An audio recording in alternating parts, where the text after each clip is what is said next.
My name is Julie Benjamin Peters. I have lived in Norwood my entire life, so 54, almost 55 years now.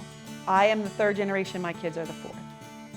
My aunt was a baker, my grandfather was a store owner for a while. He did lots of different kinds of things. So I think it was just there were opportunities here that maybe weren't where they were from. I have done lots and lots of jobs in Norwood.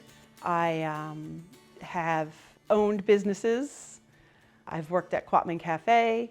I grew up waiting tables my whole life, on and on in different restaurants throughout Norwood, and I currently work for the school system. I have owned the Indian Mound Cafe, which was one of the great honors of my life, is to take a bar that was nice and make it a community staple. I really am proud of the work we did there.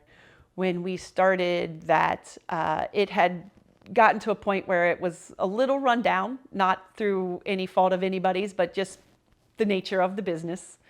And we were, Sheila Cox and I were very, very excited to get to own it. It had been a dream of mine to own my own restaurant, bar, catering company, something like that. And I was very, very excited to do it.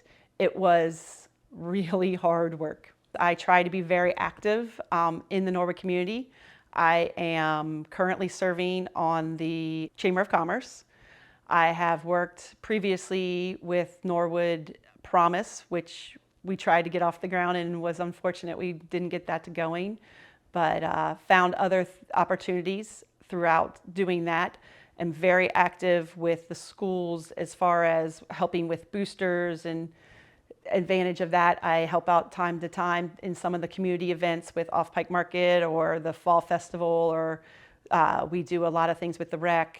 And so like their Halloween Fest and their trick or trunks and stuff, I try to be involved in all those things.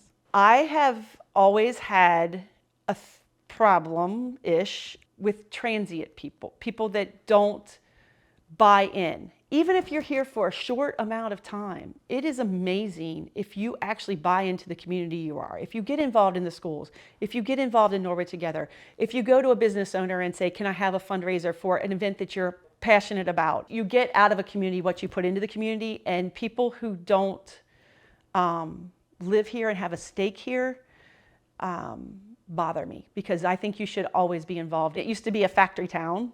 Once the factory went away, once GM went away and a couple of the other ones weren't here anymore, the people that had to go to Monroe and to Morrow and to wherever else to find work made their houses for rent because they didn't want to sell them because they didn't know if the factory was going to come back or not.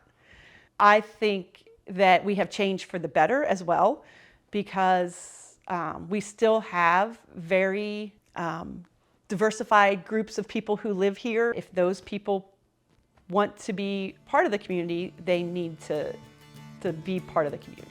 I would like to see more people just take ownership of their spaces, their time, and become more active with all of those things, to really be involved in the whole process.